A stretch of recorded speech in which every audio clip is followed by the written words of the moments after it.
Welcome to the Books on Air podcast. I'm Suzanne Harris, and my listeners get the secret story behind every book. Joining me today is Erica Sarzin-Borrillo. She's here to talk about her book, Chasing Radiance, Memoirs and Musings. Now, Erica is an extraordinarily talented woman. She's not only a professional artist and an author and a healer, but her background includes being an actress, a singer, and the leading lady of a New York-based movement theater company. She taught the associated course at NYU, Cornell, and Yale. Funded by the Rockefeller Foundation, they created a form of playwriting based on symbolic conventions and organic movement. She found her time under Paul J. Curtis to be invaluable.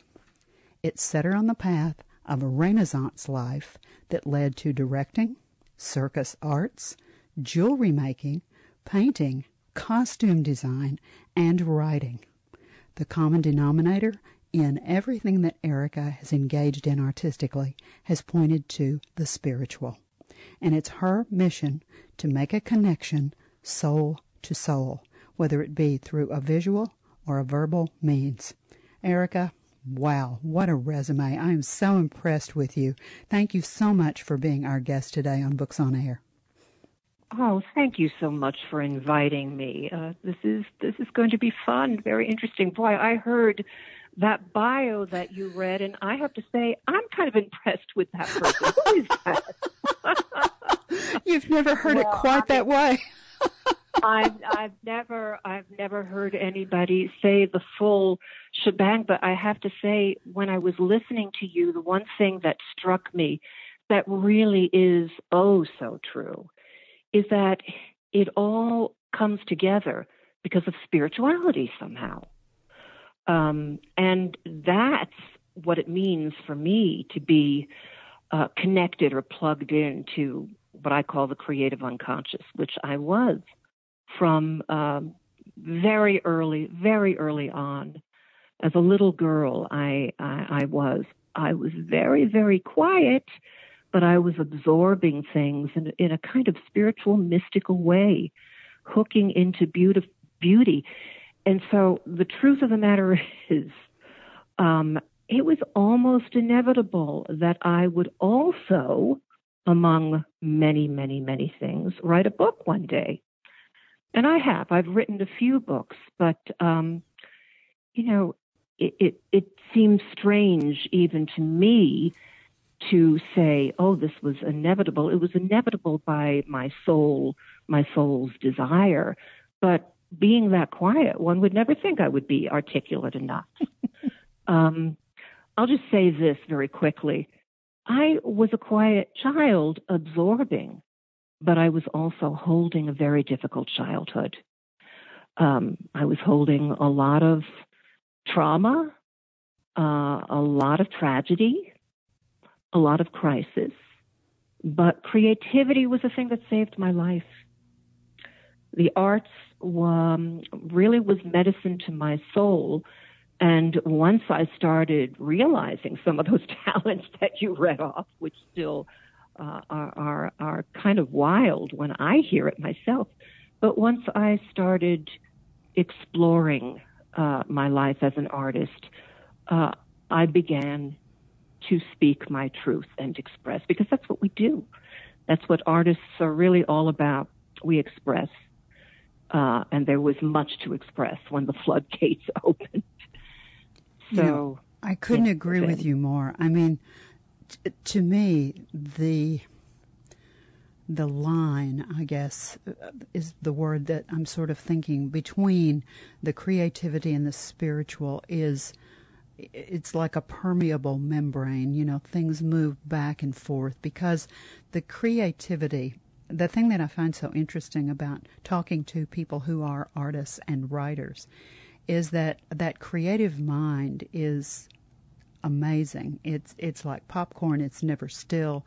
There's all kinds of things that go on in there. And when you talk to fiction writers particularly, they have all of these other beings and these other universes living in their brains. And when you start talking about things like that, if there are people who are not wired that way, sometimes I think it's difficult for them to understand.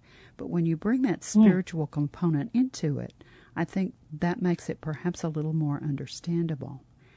How did Chasing Radiance come into being? How did you decide? This is a very personal book. How did you decide to share the thoughts that are in Chasing Radiance? I love the word share. Thank you. Yeah, we dare to share our personal story. There are a couple of ways into answering that. I will say I first wrote a book many, many years ago that was mystical poetry. And it was more or less channeled. I'm not sure how I feel about that word because, the universe is in us and we are in the universe. We're channeling aspects of ourselves when we are poets.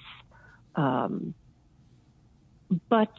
again, there was so much that I needed to say.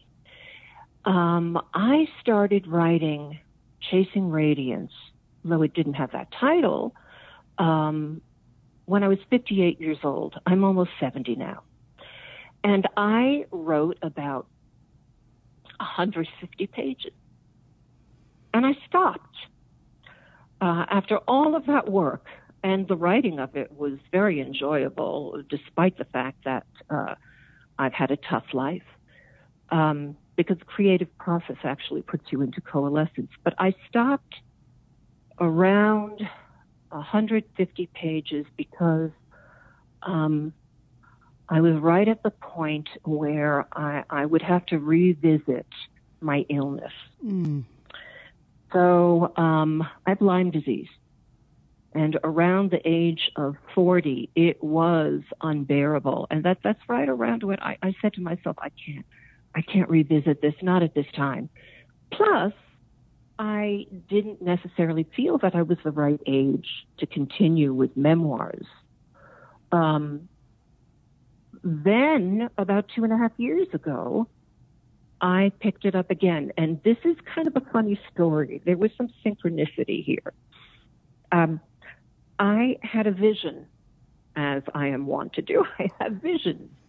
I had a vision of a book that was going to be a combination of my pictures of my artwork, philosophical essays, and some of those memoirs from 12 years back. As soon as I had that vision, I decided that I was going to dismiss it.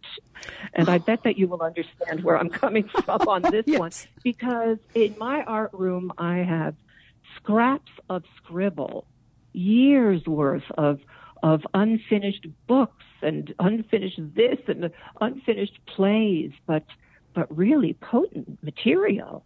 And I just thought, why do I need to commit myself to this when it may not come to pass? Well, listen to this. Here's the synchronicity. 3 hours after that vision, and after I had dismissed that vision, I got a phone call from my publishing company, who I hadn't heard from in 5 full years. And they asked me, I swear this is true, they asked me, are you ready to write your next book? No. Well, that's the truth. Listen, I couldn't deny the universe. I signed the contract right there and then, and I began. Erica, that's amazing. This is my life, though. Really it is a combination of absolute creativity and spirituality. And I think, in a sense, creativity is really the communication of spirituality. So a lot of us wind up being, mystics. A lot of us wind up being philosophers. A lot of us wind up having a profound interest in the human condition. So that's where I am. And, it's the magic of life, and I'm just trying to communicate it.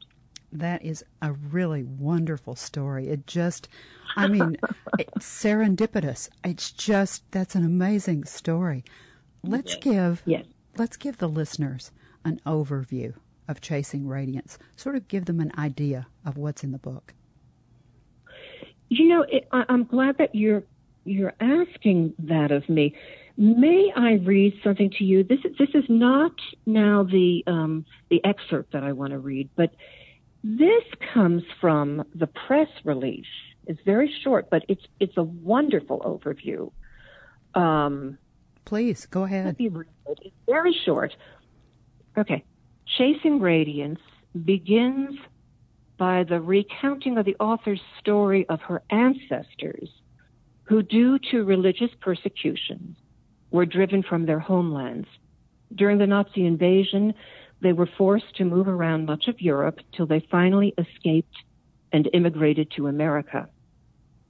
The author weaves her dramatic but magical storytelling of her personal life with a perspective that suggests that even one's darkest moments may lead to one's highest potential, and that quite possibly the wound is the way.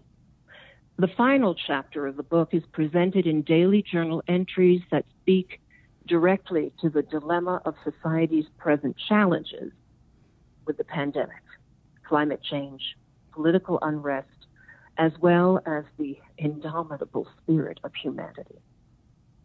That's perfect. So I think that kind of gives an overview. I think it does too. Good. I think it does a good job. Now, you want to share the reading that you were going to do? Sure. Okay, so just so you know, it's always hard for me to find an excerpt because there's a lot of material in here. I could have written a book about the Lyme disease. I could have written a book about several different things, but chose to write a book about my life with pivotal stories. So this is just one. And I'm daring to read something for you and your listeners that was a pretty dramatic event in my life. It's called Katy Kill Mountain. Some wounds never heal and need to be tended through one's life. My experience at Katy Kill Mountain would leave me with such a wound. And as I reflect upon it now, I realize that my terrible hunger to be loved made me the perfect victim for a pedophile. In the summer of 1958, I was all of 6 years old when I suffered the trauma of sexual abuse. This became a chapter in my story that would significantly shape me and serve as a most vital aspect of my destiny, despite or because of fate. Oh, I would never speak of it to my parents or anyone, for that matter, for years. One learns at a very young age to swallow shame. And believe me, shame seems to always come with the territory of abuse. And so I learned to hold much inside my own soul with secrecy, at least for a while. There were years of quiet, yet with so much to say. But I held it all inside till the time to express would come, and it would come like a flood. Until that time, I would disappear. But then there is this. We find our ways to get through and live with all sorts of trauma. I almost think there's a kind of negotiation within our psyches when it comes to abuse that allows parts of ourselves to live freely in the world while other parts get sacrificed or repressed. The ramifications of such wounding never truly disappear altogether. And there is no doubt a trade-off for the coping mechanisms one develops when trauma gets packed away. But when I look back to that summer by Katy Kill Mountain, what remains most potently in my consciousness is actually not my terrible trauma, but the beauty and the magic of that place and time. Of course, one could say that the magic was really of my own making. But I must admit, I found myself so taken by our midsummer evenings chasing